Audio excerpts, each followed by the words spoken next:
Hi and welcome, it's Phil here. It's Tuesday at 6 o'clock and we're doing our fourth Boosting Your Health seminar. I've been asked by lots of people to focus today on sleep, so that's something we're going to be looking at. But we're going to begin by just checking in, see who's here, what topics you want to cover, because we want to make it about what you want as much as what other people have asked for and what I have planned. So if you are here and you can leave a message, then please do leave a comment and we'll get started on some of the questions that have come in. So one of the questions that people have been asking me a lot is, how do you deal with the continued isolation that we're under at the moment, even when we don't know when it's going to end? And this is a very common issue that people have. How do you deal with the uncertainty? And there isn't really a super easy answer to it, because it is something that we don't know what's going to happen. We're not quite sure where we're going to end up, how long we're going to be, where we are.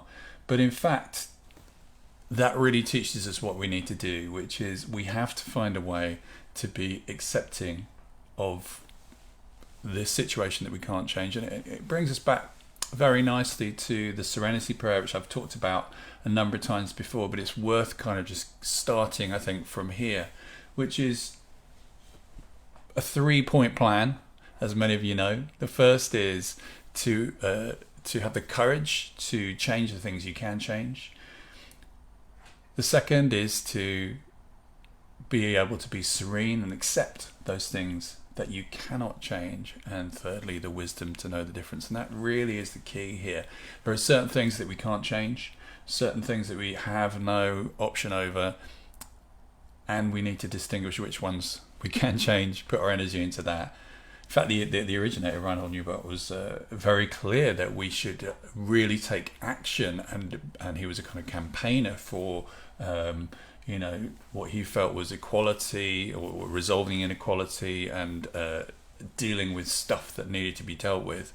He was quite radical and revolutionary, and he believed that you should not just change things you can. It's like you should get out there and really be very powerfully engaged with changing whatever is not right, and at the same time not put your energy into things that you can't change.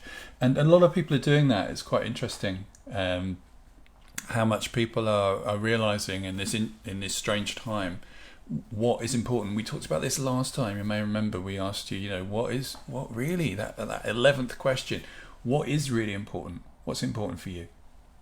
And refocusing on that. And sometimes it's about what's important for me, what's important for us. But very often the question is slightly bigger. It's like, what are we doing with this time, this precious time that we have? How can we most usefully use it to make a difference? And I know a lot of people are kind of thinking, like, how can I support the NHS? How can I, whichever country, and how can you support other people, take care of your neighbours? All those things, interestingly, not only are good for those people, but are also fabulously good for you. Actually makes a difference. It's one of the interesting things about some of these more community-minded activities, is not only are they good for people, you get a sense of fulfillment. That fulfillment is something that actually triggers good quality change in your health as well. So it's win-win.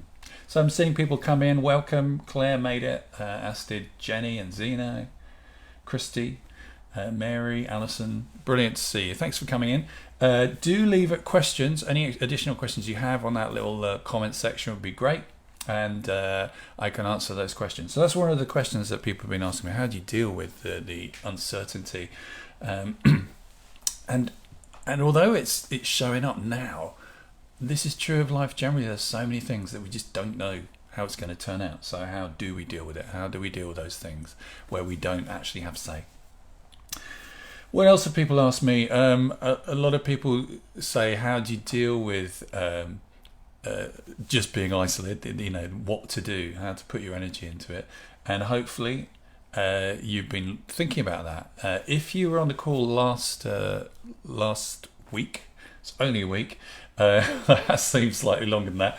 If you are on the call, maybe you can just drop down what for you have changed as a result. So just put it on the comments section. What have you changed as a result of being here last time? Because we really focused on what you're going to do with this time. How are you going to contribute to yourself or others? So pop those messages down. It'd be good to share those. If you weren't on the seminar last time, maybe just think about, well, what am I going to put my energy into? Where do I want to put, what is my passion? What am I interested in? Whilst you're doing that, I'm going to begin talking about sleep, which is, it was brought up by a friend of mine, Kareem, last time, but it has shown up a lot. And there's a number of reasons for this. First of all, the focus of this is health, both mental and physical health, because the two things are deeply combined. Sleep is a really good example of how our mental health and our physical health are so interlinked. If you've ever had kids or had a lack of sleep in your life, you'll know how your cognitive function, your emotional function, and your physical functioning get absolutely hit by not sleeping. It's a great form of torture for any would-be dictators out there who are tuning in on this Tuesday.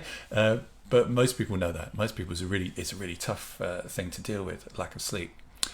And like many things, it's a vicious circle in that when you can't sleep, you start to worry about sleep. We work a lot with people with insomnia. And a lot of the time, as soon as they wake up in the morning, their first thought is, how awful is my sleep going to be this evening? How tired I'm going to be during the day, and how unlikely am I to sleep properly this evening. So they're constantly living in a conversation. And as many of you know, even if you have a mild version of not being able to sleep very well, when we fall asleep, or when we go to bed and we can't fall asleep, we spend so much time stressing about the fact that we're not sleeping and what's going to be the knock-on effect of this. And that, interestingly, increases the amount of adrenaline and brain activity, which prevents us from sleeping. So in these interesting times of isolation, we have a lot of things to think about. Some people have too much time on their hands, and so they ruminate. Some people have no time on their hands, and so when they go to bed, their brain does all the stock taking it would normally do on a quieter day. We've also got the fact that we're not exercising much, which means that our bodies haven't been active physically, and so we can have a lot of spare energy running around, and basically we can get into strange and disruptive patterns, which naturally is happening at the moment with isolation, because we're not doing our normal things. We're not meeting the normal people, being stimulated, eating the same food, going to the kind of places that we go to. We're getting a very kind of, for many of us, a monochromatic version of what the world could be. So what are the tips for sleeping? First thing is get active. Do some physical exercise. Get out if you can. If you can't, run up and down the stairs. If you haven't got any stairs, then run into the west wing, then the east wing. If you haven't got a west or an east wing, then just running on the spot. Any activity is very good for you. Don't do it late at night. That's not supposed to be that good, but do it at some point during the day. So your body's had some kind of movement. Very important. Second thing is to make some time for thinking. This is the problem we get when we're going to bed and we're suddenly thinking of all this stuff. It's basically because our brain has gone, I haven't been able to do this all day. Now I've got a chance to jump out and look at all this other to-do lists, because we have to-do lists in a number of areas of our lives. Many of you have looked at the coaching wheel, which is a classic way of looking at your life, which is asking yourself, if I was to divide my life into like 6 different areas, what would be the 6 key areas that I kind of think are important or spend my time in? So that could be your health, it could be your socializing, could be your family, could be your job, could be your passions, your hobbies, could be your relationships. And then, and if you want to do this at home, feel free, just draw a circle, divide it roughly into 6, and then ask yourself the question, okay, right, once you've kind of named these areas, you ask the question, there are lots of questions, probably the easiest one is like, how happy am I with how this area of this chunk of my life is going? And you draw a little line to represent somewhere between 10, which would be the outside, and 0, which would be the center of the coaching wheel. So if this is your kind of pie chart, this would be about 5, that would be 10, that would be 1. And then you have a look for each of those areas and see where it is. what's your how rounded is your wheel? And for many people, they recognise that there are some issues, that their wheel is not quite as rounded as they might want it to be. So when you've oh, excellent, I'm getting some comments come up here. I've got somebody all the way from Canada. Hello, Maria from Canada. So exercise, number one. Number two, make some time for proper strategic thinking, or downloading, or clearing your mind, thinking things through. And again, don't do that just before bed. If you do it just before bed, you'll continue doing it. So do it some other time, but carve out a bit of time and you go, right, these are some of the stuff I've got to deal with. I'm going to spend a bit of time actually looking at this stuff. Okay, so be quite strategic about that.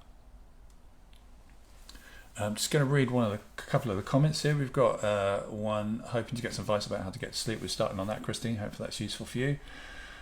Christy says, I totally believe in being calm and positive, and it changes so much, not just personally, but it changes people around you. Very true. We talked about this before, about how the state you're in is contagious. So if you are stressed, annoyed, angry, shouty, that will tend to be picked up by the mirror neurons that we all have on board, that allow people to feel part of a gang, part of a group, and their mirror neurons will start to tingle and twitch when you're in one particular state, which means, of course, if you're in a stress state, people are more likely to get stressed around you. But equally, if you're in a deeply calm state, much like the nebula behind me, for those of you who can see it, if you're in a very calm state, then you contage people around you with that. So it's quite a nice thing to do.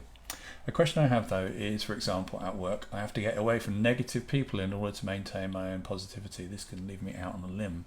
Any thoughts about this? So this question is basically, how do you deal with other people? And we talked about this a little bit on the last seminar, so it might be worth checking that out. But it comes back to the very first thing I said, the Serenity Prayer. And the core thing of the Serenity Prayer is change the things you can change, and don't put your energy into trying to change people you can't change. Other people are one of the biggest factors in that group. We can't change other people. Most people have tried to change other people, but they can't. But it doesn't stop us trying. And what we need to do is put our energy into ourselves. Very often the other thing which you've mentioned here is we resolve problems by trying to run away from them. If I exit, then I don't have to deal with it, which is reasonable action, apart from if you're related to them, you're stuck in a house in corona isolation with them, or they're your boss and you can't change job and stuff. So finding ways to reduce how these people affect you can be very important. And this does link very much to sleep, because people are one of the things that we get stressed about, but things that we can't change, deal with, often stress us. When we can work out, I know what I need to do with this, then it moves from being a thing that's kind of just wandering around and bothering us to a plan of action, and tends to reduce our stress. We talked about this last time, about the idea of challenge and threat, that when something's a threat, it's like we just don't even know where to begin. So a technique that might help you, Christy, and other people, is from NLP, which is, if you have a problem person who you can't change, or a thing that you can't actually action because it's just out of your either your arm's reach, or it's just not within your capacity to change it. And those are the things that very often do stress us. We can't do anything about them, so what we need to do is change our relationship to them. And the easiest way to do that is to see it in your mind's eye. Sounds like a weird thing to do. Why would you want to focus on it? Well, because what you're going to do is, you see that person who's difficult, you always see that problem that's difficult, notice where they are. Now, normally, if there's someone that's bothering you, and particularly if they're overwhelming you, it will be slightly above you and feel like it's almost heavy on you. And what you do, very simply, is you shrink them down to the size of a peanut, and you drop them down, usually to your left is the best, and have them be on the floor about 2 meters away from you, 6 foot away from you, and then have them roll even further away.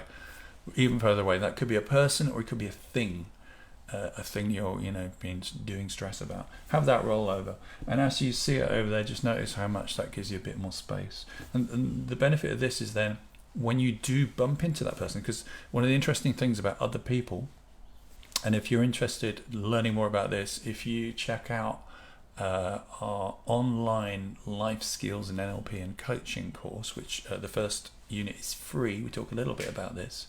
I'll give you the link at the end. Some techniques to help you deal with other people, because they are one of the things that get us. So let's say you have someone at work that's difficult. They can not even be in the office. You may not even be in the office with them, but you can still be thinking, oh my God, I bet they'll think this about this piece of work I've done, or when they come back from holiday, they're going to be annoying, and they're not even there. And that's you completely generating your own internal emotions, stress, cognitive problems as a result of not even them being present. So we know a lot of this is being generated unconsciously and unintentionally by ourselves, but this is good news because it means we can change it. So shrink things down, number one, very useful thing to do. A lot of other people with issues around sleep. So first thing we've said, exercise. Second thing is create some time in the day, not near bedtime, where you can just go through some of the stuff that you need to go through, so that when it is bedtime, your brain isn't going, oh, I've got a chance to think about it. It's already done it. Okay, so carve out some time for that. The next thing to do with sleep is really catch yourself. If you've got into a habit of not sleeping, really notice when you start to have those conversations with yourself. You'll find that they'll pop up a whole way through the day, but particularly as bedtime arises, you'll start to ask yourself, well, what am I going to be like? How awful is my sleep going to be? And as soon as you do that, they'll actually start to trigger anxiety around sleep. And as we mentioned earlier, in order to sleep, interestingly, nobody knows how we fall asleep, because of course we fall asleep whilst it's happening. You can observe it, but you can't really be part of it. But certainly we know certain things will reduce our capacity to do that, whatever that transition is, that we go from being awake to gone. First thing, of course, is adrenaline. Adrenaline just wakes us up, speeds us up, as does cortisol to some extent. And interestingly enough, those hormones tend to reach a bit of a peak before we wake up, which is why quite often people can wake up in stressful situations, feeling stressed. That's just a normal body response.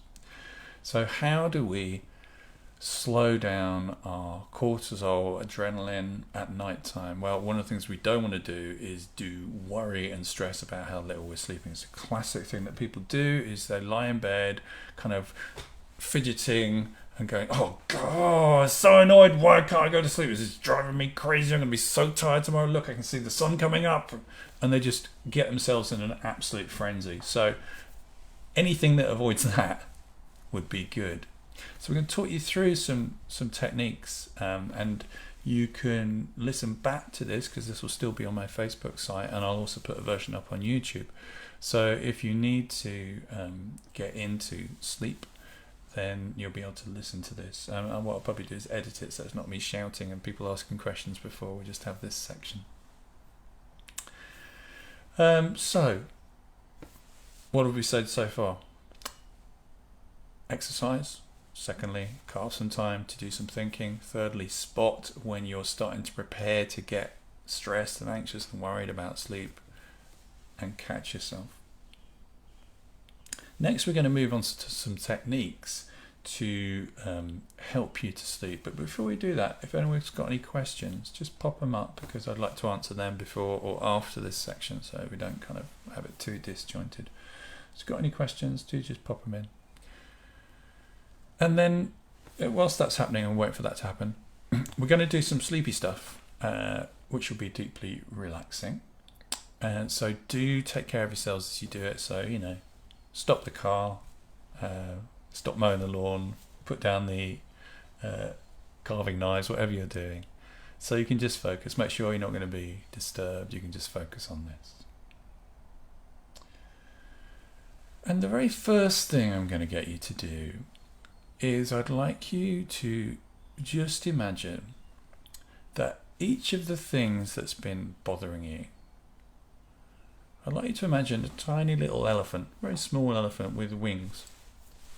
And this elephant appears, and you take this thing that's bothering you and you put it on a post-it note, everyone knows what post-it notes are, I don't need to show you one. And just pop it on the bottom of the elephant so you can see the words.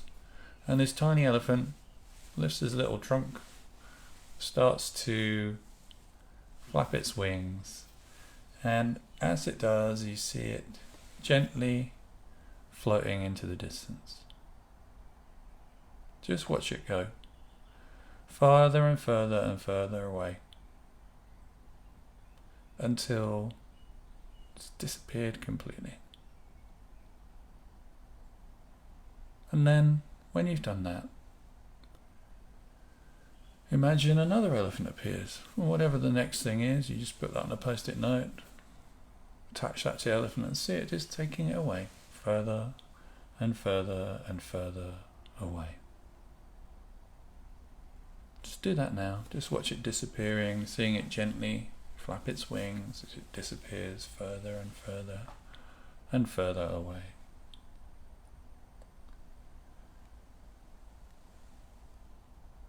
And then see a third elephant appear, and again, just gently put a third post-it note, write down whatever it is, and let that just go too. And just keep on seeing those elephants just carrying away. And as you do, I'm just going to put some music on. Some of you will recognize this music from last time.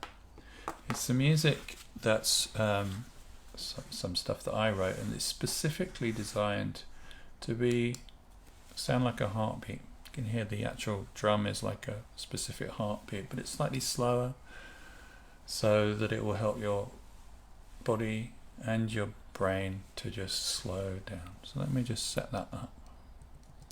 It should come through for you in just a second. There we go.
You should be able to hear me now, hopefully.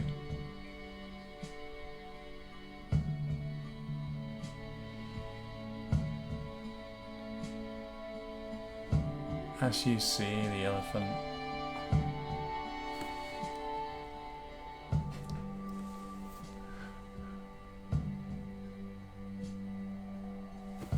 floating, and for those of you who didn't hear anything,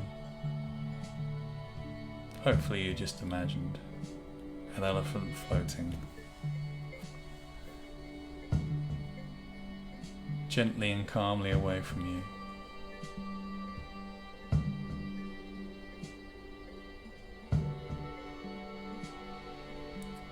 And see that elephant disappearing too, in exactly the same way. Further away, just disappearing. All the way to the horizon. And then you can have another elephant, whatever it says on that. Just have that just disappearing too.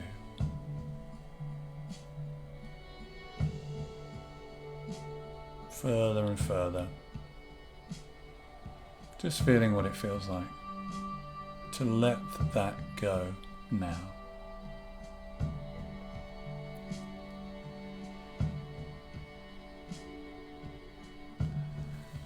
And when you have more time, you can spend even longer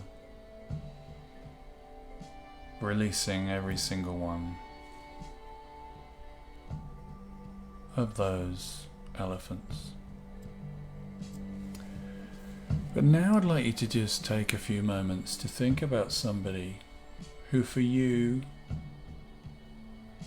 would be someone you consider to be wise, maybe someone you bumped into on your path or your journey, maybe someone you've read about in a book, seen on a film, heard about in some way.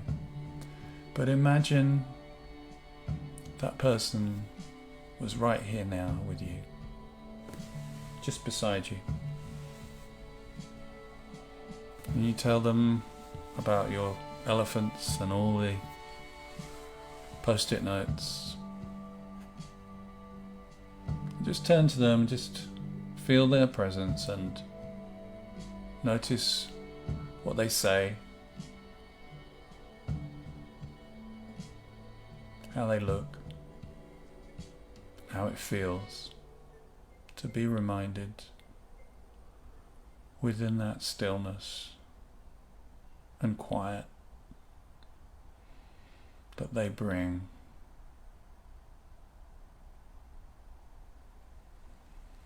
And how that allows your body and mind to settle.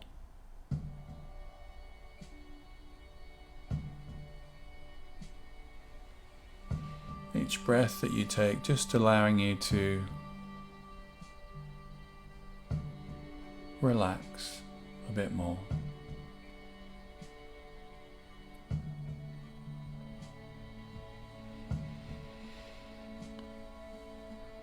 And then I'd like you to take a few moments to practice a technique that was developed by a very, very famous hypnotherapist, Milton Erickson. It was developed by his wife, a lady called Betty Erickson. And this is an adaptation of this particular technique of self-hypnosis or relaxation. Very, very powerful way of helping you to slow down. As you listen to me, you may be aware not only of the words I'm saying, but also how the speed at which I'm talking has slowed and calmed. And generally, by encouraging a slower voice in your inner voice, will allow you to just take everything down to that place where sleep becomes much, much more possible, easy and lightly. So the instructions for the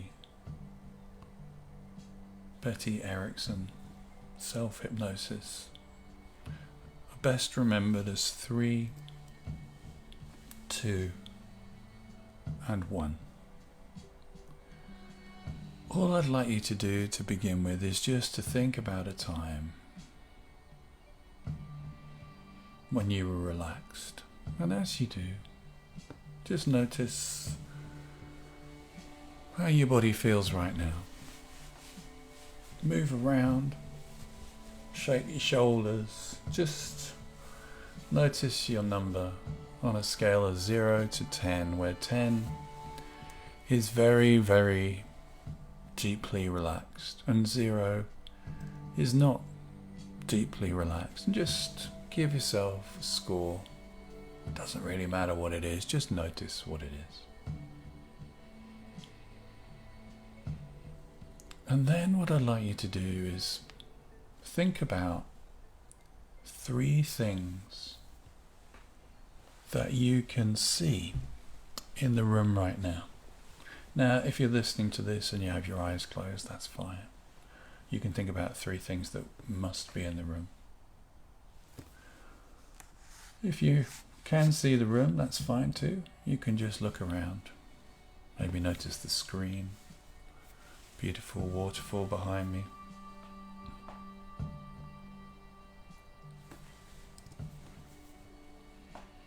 Maybe the ceiling. What's outside? Floor that you're on. You choose. Just 3 things you can see.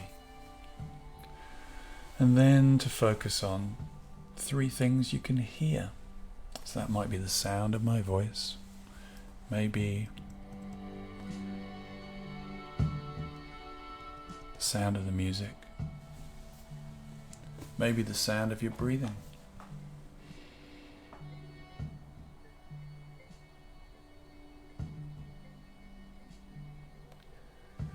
And then, having become aware of these things, I'd like to then focus on 3 sensations, 3 feelings that you're currently aware of. So that might be how your clothes feel, where they touch your skin. Maybe if you're sitting down, your body feels like it touches the surfaces. Or maybe how the back of your knee feels. In fact, it's particularly good to focus on things you're usually not that aware of. And by doing this, your body naturally just becomes calmer as it focuses slowly on these very specific things. 3 things you can see, hear and feel. And then you move on to focusing on 3 things. 2 things that you can see, but they need to be different from the ones you've already chosen. So 2 things, other things you could see. So it might be the things in front of you, maybe the things to your left. 2 other sounds. You can't use my voice or the music because you've already had those. It's interesting to notice how few sounds there are. Very often people can only hear 3 or 4 sounds, even in busy London streets. If that's the case, then just focus on a sound you love to hear, so maybe the sound of that waterfall or the rain on a roof. And then focus on 2 feelings or sensations you have right now. 2 sensations. Again, making sure that they're usually ones I'm not so familiar with. Maybe the feeling in between my 3rd and 4th finger, where they rub together. Feeling at the back of my neck where my t-shirt touches my skin. So things you're less usually aware of. And then having done that, then focus just on 1 thing. 1 thing you could see. 1 thing you could hear. And 1 thing you can feel. And when you've done that, following along with me, just notice again, what's your score now? How much more calm and relaxed do you feel just by going through that process?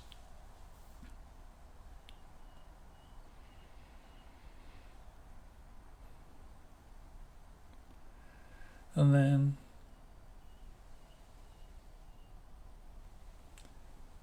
if you just take a few moments to rescore yourself, and just, if you can find the moment to just put that in the comments, what your score was before, what your score is afterwards.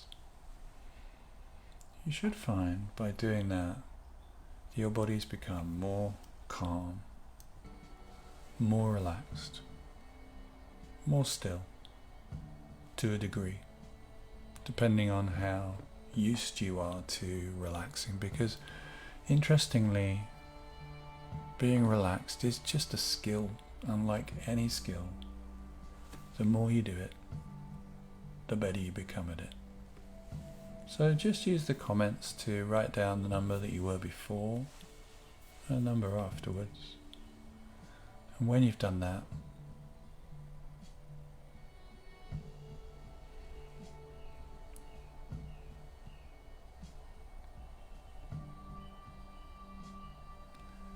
then allow yourself to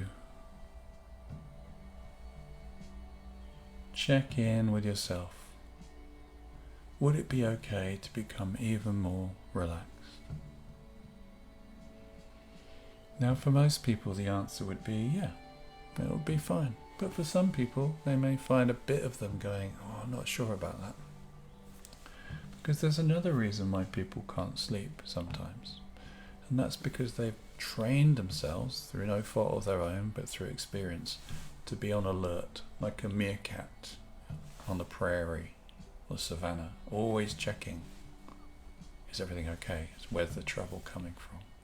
If that's you, you'll need to do a bit more work, probably with a professional, to help you to learn how to really deeply switch that off. But for most people, when they check inside, the answer is a clear yeah. Yep, it would be great for me to relax more. Some people may notice that one part of their body, like Claire's noticed, is doing very well at relaxing. Another part seems to be doing something else. If that's the case, then you can turn to that part that's still being busy, check in with it and say, would it be okay for you to join in and become relaxed too? And just check the answer is yes. If it is, then you can ask it to really pay attention. As you ask yourself, if I'm an 8 or a 7 or a 9, where for me would be an even more deeply relaxing time? Where would I need to go, either back in time or forwards in time to somewhere I haven't been yet? That would just naturally allow me to increase and deepen these powerful sensations.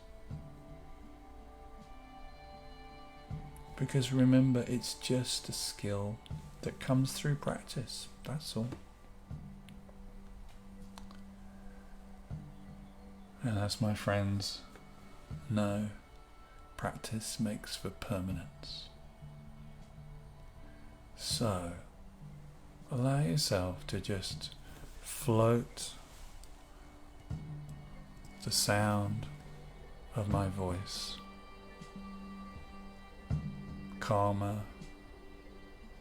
trusting and knowing that it's okay.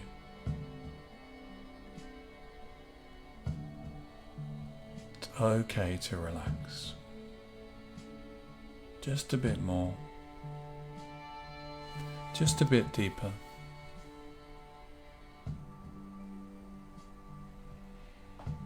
And some of you who've been on the call since the beginning may be surprised to know nearly 40 minutes have passed since we started.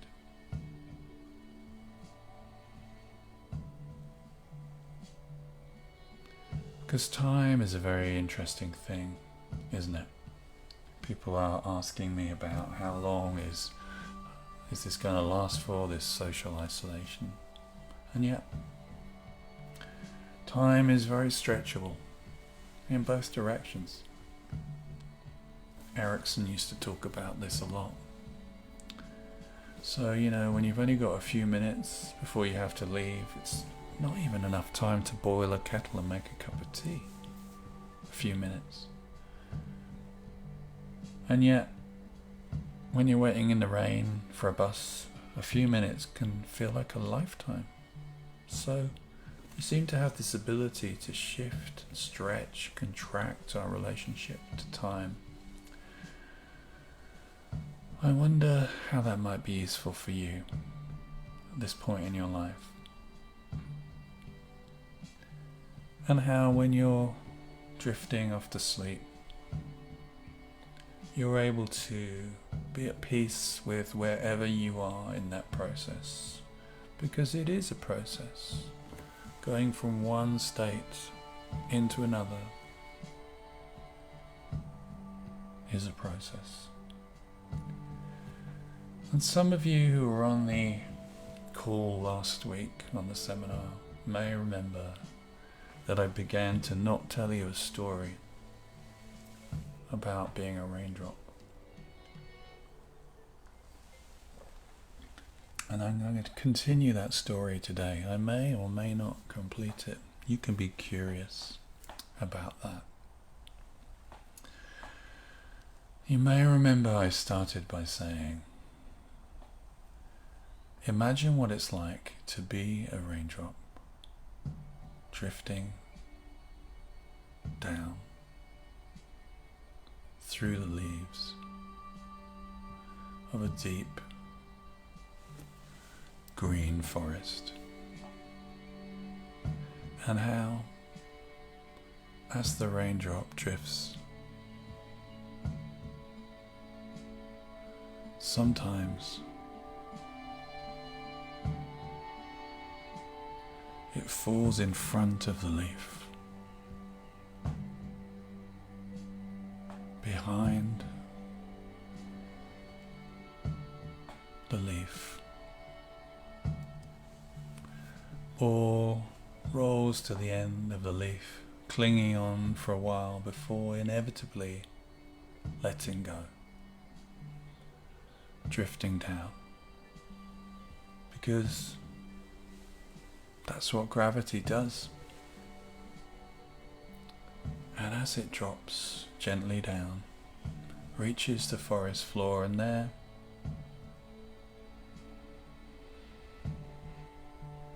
as you and I look at it, it looks like that floor is impenetrable. Nothing could get through that. But the raindrop, it doesn't know. And so it just drifts through, deep, deep into the earth. And there it meets other raindrops. And together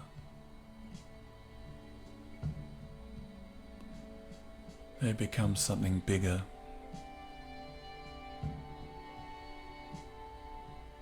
than the sum of their parts,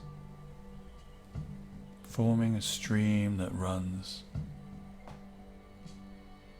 gently and vibrantly up through the soil and into the sunlight.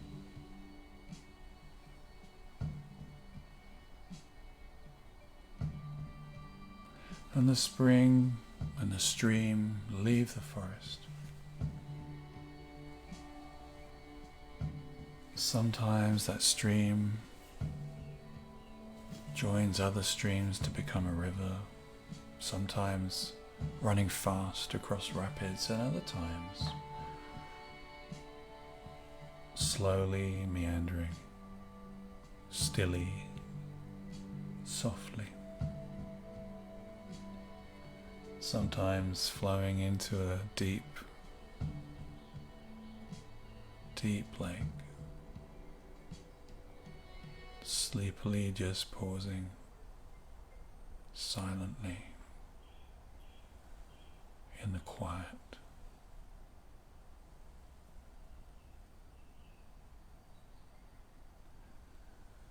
Before once again moving on,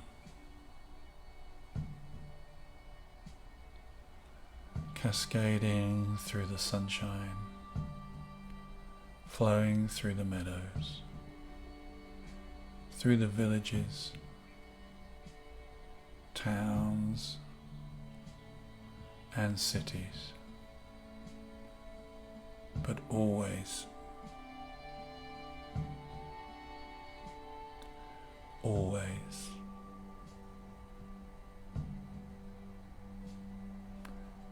on towards the sea.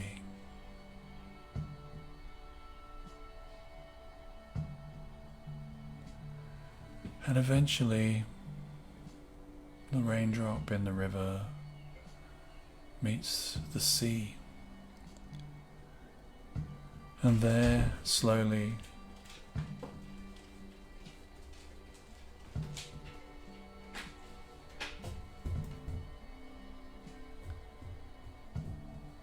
it mingles and merges.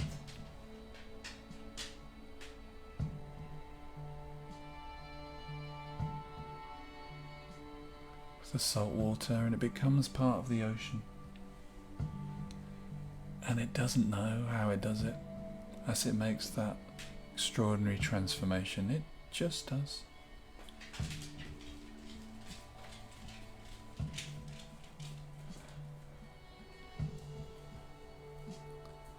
And it's carried on the ocean's currents around the world.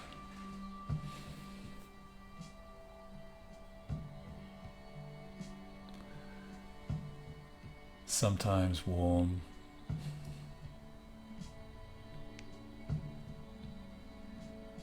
sometimes cool,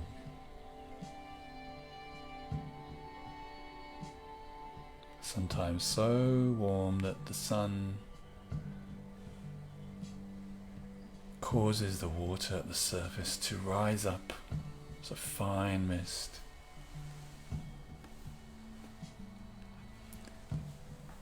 And the mist goes higher and higher,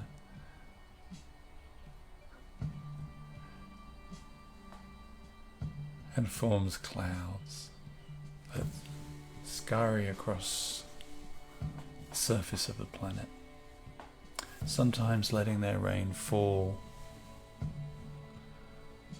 onto the dry desert where there seems to be nothing, and suddenly the rain produces amazing flowers, colours. Sometimes it falls in the sea. Sometimes the raindrop falls down between the leaves of a deep green forest.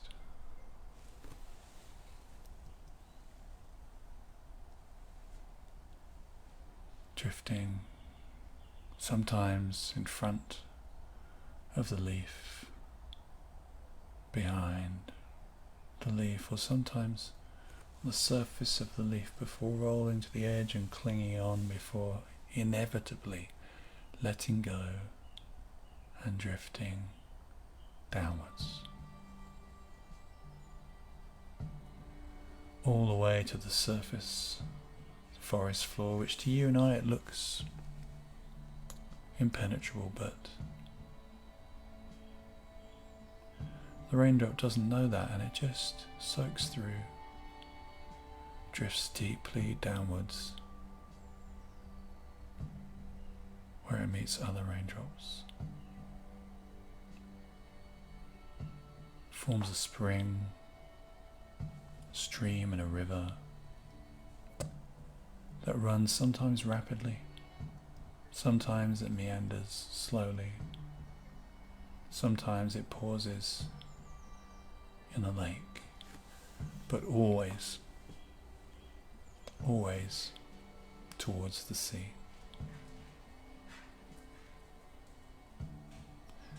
And so as you learn what you need to learn,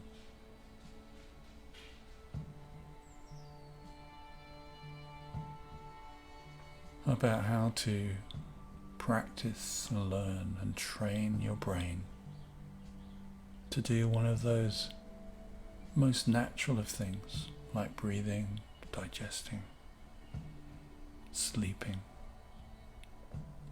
to relearn, to re-engage, using the tools and ideas we talked about. Remember, exercise, creating some time, catching yourself, sending your elephants off,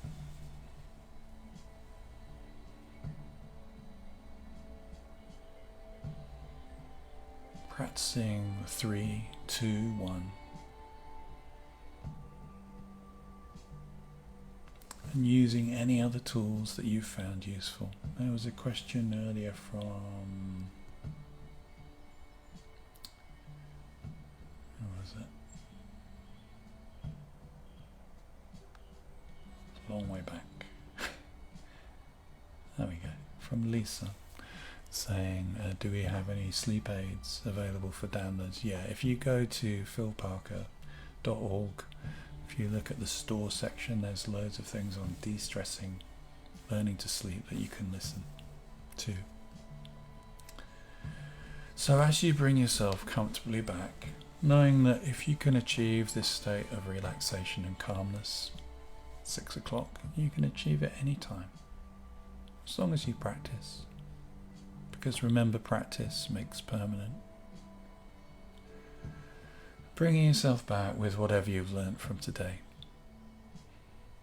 I'd like you to thank you for being here. I'd like you to thank yourselves for taking the time to come here today, to focus on yourself and your health. It's not often we make the time, but it is important. So thank yourself for doing that. And then, if you have any friends on the chat, please say hi to them, thank them for being here, or if you've met people that you didn't know you had something in common with, then send them a message, because we're all here together. We've all come here for a particular reason, and at this moment what the world does need is people recognizing, as Jeffrey Sachs says, less of us and them and more of we, how we are all together. If you'd like to know more about what we do, you may know today we've launched something really exciting, which is our online life skills course, something we normally train live. We've been doing it for decades. We've got an online version for those of you who can't make it because of coronavirus, specifically now, and also people in different countries of the world who want to learn how to apply some of these skills for themselves or to become a practitioner. Then you can take that course now, and we've made the very first hour of it completely free, so I'll put a link to that. If you just go to Facebook.com/groups/free NLP, you'll get straight to that. If you want to know more about that, then do email me or leave a comment. If you've managed to get yourself feeling nice and sleepy like Claire, listening to me, remember, although I helped, you're the one that did it, and if you can do it now, you can do it anytime. We'll be running another one of these on Tuesday next week. Seems to be the time that people like it, 6 o'clock. So please do tell your friends. The more people each week, we're getting I think over 1,000 people tuning in. So please keep on sharing it. This is something we're just giving away for free to people, just to help you through this difficult time. Remembering we have so many more skills we might ever have imagined. We have them all within us. We just need to switch them on, learn them, or relearn them in some cases. So thank you very much. How do you do? A quick question from Christine. How do you 3, 2, 1 in a dark room in the middle of the night? Good question. If you can't see anything, it's fine. You can imagine what would be there. You probably know your room well enough. Or you can imagine this beautiful waterfall and think about all the things here. If it's sounds, and there's not many sounds, interestingly there aren't, think of sounds you love to hear. And the same with feelings. You can always focus on feelings in your body. So, lovely to see you. I see a whole bunch of my students from both uni and from my training college on the call. Good to see you guys. Lisa, don't clean the kitchen. Sit down, have a glass of wine or a soft drink. Take it easy. Be kind to yourselves. Nice to see you guys. Do carry on leaving comments. It's really nice. It's quite weird doing this because I'm talking to myself. So it's really nice to have a sense that other people are out there and that you're getting value from it. So thank you very much for your contributions. And I will see you guys soon. Let me try and press the right button. That's the one.